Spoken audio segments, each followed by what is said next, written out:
नमस्कार, SBT news में आपका स्वागत है। पेश है 10 अगस्त गुरुवार दोपहर 1:15 बजे राजस्थान की 15 बड़ी खबरें। इस न्यूज बुलेटिन के प्रायोजक हैं विनी केक एंड मोर। तो सबसे पहले एक नजर डालते हैं आज के हेडलाइंस पर। कमजोर सीटों पर सांसदों को विधानसभा चुनाव लड़ाएगी भाजपा। पीएम मोदी ने राज्य को दिल्ली बुलाई, सियासी चर्चाएं शुरू। नए फ्लैट्स लेने से इनकार कर रहे राजस्थान के विधायक। कांग्रेस बोली, अविश्वास प्रस्ताव की बहस में राहुल ने कुछ भी गलत नहीं कहा। और पीएम लोकसभा में आज 4 बजे जवाब देंगे। चर्चा के बाद हो सकती है वोटिंग। और अब खबरें विस्तार से। भाजपा राजस्थान में कमजोर सीटों पर आधा दर्जन सांसदों को विधानसभा चुनाव लड़ाने पर विचार कर रही है। भाजपा झुंझुनू, कोटपुतली जैसी करीब 19 सीटें पिछले 3 चुनाव से हार रही है। इसी तरह 58 सीटें ऐसी है जहां 3 में से 2 चुनावों में भाजपा को हार मिली है। ऐसी सीटों को इस बार जीतने के लिए भाजपा न सिर्फ कुछ जगह सांसदों को चुनाव लड़ाएगी, बल्कि दूसरी पार्टियों से शामिल किए गए नेताओं पर भी दांव खेलेगी।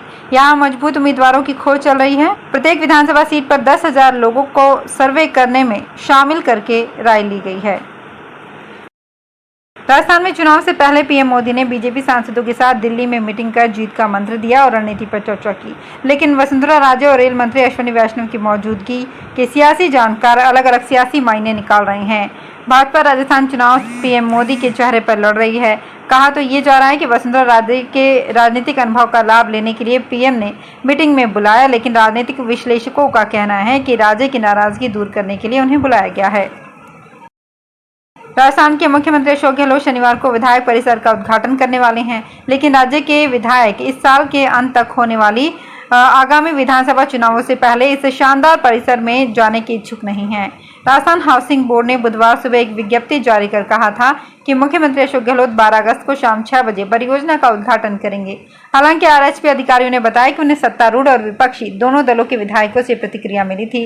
उनमें से अधिकांश चुनाव से पहले किसी भी समय इस परिसर में आने के इच्छुक नहीं हैं।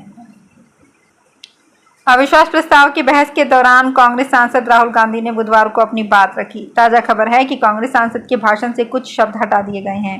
कांग्रेस ने लोकसभा सचिवालय की इस कार्रवाई पर आपत्ति दर्ज करवाई है। लोकसभा में पार्टी के नेता अधीर रंजन चौधरी ने कहा कि राहुल गांधी ने अविश्वास प्रस्ताव पर भाषण में कुछ भी गलत नहीं कहा। ये सब उनकी छवि को धूमिल करने के लिए किया जा रहा है। अविश्वास प्रस्ताव पर आज आखिरी दिन चर्चा होगी। प्रधानमंत्री नरेंद्र मोदी शाम 4 बजे जवाब देंगे। इसके बाद वोटिंग हो सकती है। बहुमत के लिए सदन में मौजूद सदस्यों में 50% से एक अधिक होना चाहिए। भाजपा के लोकसभा में 303 सदस्य हैं। सहयोगियों को मिलाकर आंकड़ा 333 होता है।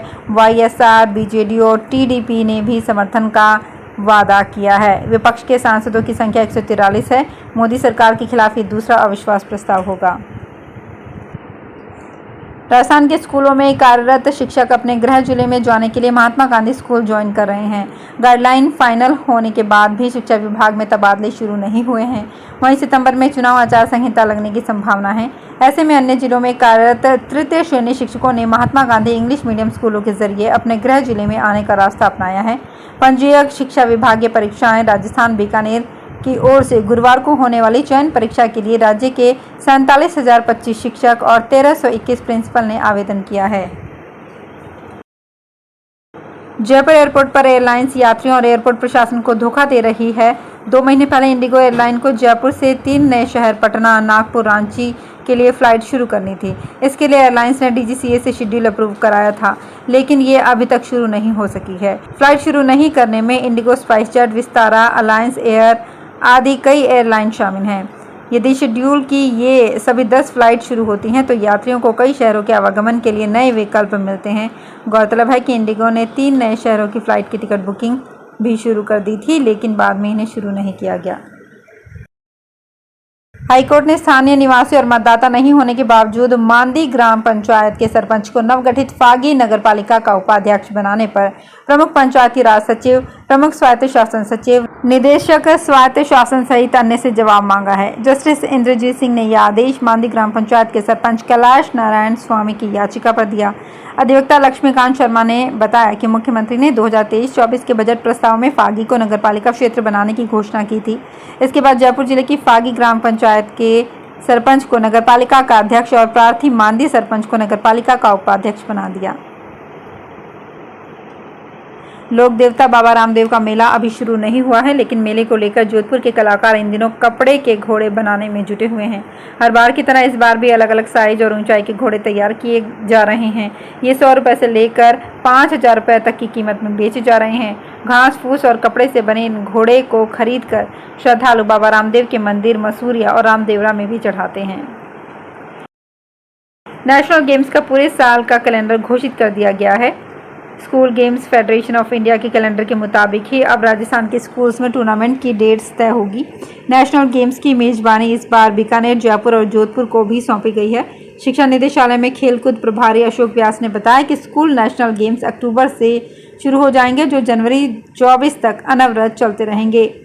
राजस्थान को भी कई खेलों का आयोजन दिया गया है। इसमें weight lifting under 19 boys and girls का नेशनल स्कूल टूर्नामेंट बीकानेर में नवंबर के पहले सप्ताह में आयोजित होगा। पिछली बार स्टेट वेट लिफ्टिंग भी बीकानेर में हुई थी। पिछोला फतेह सागर झील के लबालब होने पर उदयपुर में खुशी का माहौल है। इन झीलों से जहां पर्यटन चलता है, वहीं पिछोला से तो शुद्ध पानी शहर की प्यास बुझाता है। एक छोटी सी गलती से पिछोला झील से शुद्ध पानी बहकर बंद पड़े सीवरेज के मेन होल में जाकर बर्बाद हो रहा है। स्मार्ट सिटी कंपनी की तकनीकी लापरवाही से ये पानी बर्बाद हो रहा है।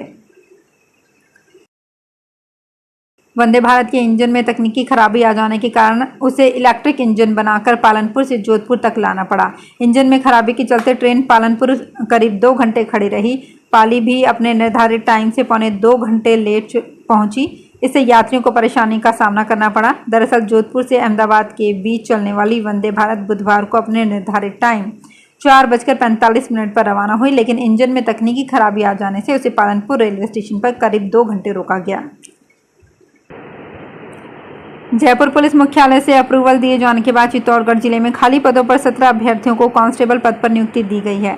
इस मामले में पुलिस की वेबसाइट पर चयनित कैंडिडेट्स के नाम अपलोड कर दिए गए हैं।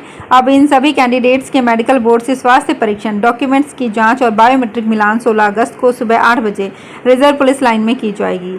एसपी राजन दुष्यंत ने बताया कि जयपुर पुलिस मुख्यालय के अतिरिक्त महानिदेशक ने एक रिव्यू चयन बोर्ड का गठन किया था। इसके बाद नियुक्ति आदेश जारी किए गए। जैसलमेर के नहरी इलाकों में इन दिनों टिड्डी दिखाई देने से किसानों में दहशत है। मोहनगढ़ के नहरी इलाकों में टिड्डियों के दिखाई देने और खेतों में फसलों पर मंडराने और चट कर जाने का वीडियो भी सामने आया है। किसान अपने ही तरीकों से टिड्डियों को भगाने का काम कर रहे हैं। टिड्डी के आने की जानकारी मिलने पर कृषि विभाग की टीम ने नहरी इलाकों का मौका मुआयना किया। कृषि अधिकारी राधेश्याम नारवाल ने बताया कि ये बाहर से आया कोई टिड्डी का दल नहीं है। ये नहरी इलाकों में ही अंडे दिए हुए टिड्डी हैं। तेज हवाओं के साथ ये उड़कर खेतों में आए हैं और इनकी संख्या भी कम है। इसरो ने टेक्नीशियन बी और ड्राफ्टमैन बी के पदों पर वैकेंसी निकाली है। इसमें आवेदन करने के लिए 10वीं पास उम्मीदवार इंडियन स्पेस रिसर्च ऑर्गेनाइजेशन की ऑफिशियल वेबसाइट पर जाकर 21 अगस्त तक ऑनलाइन अप्लाई कर सकते हैं। चयनित कैंडिडेट्स को हर महीने 21,700 रुपये से लेकर 69,100 रुपये तक की सैलरी के साथ भत्ते दिए जाएंगे। तो फिलहाल इस बुलेटिन में इतना ही। फिर हाजिर होंगे कुछ और बड़ी खबरों के साथ।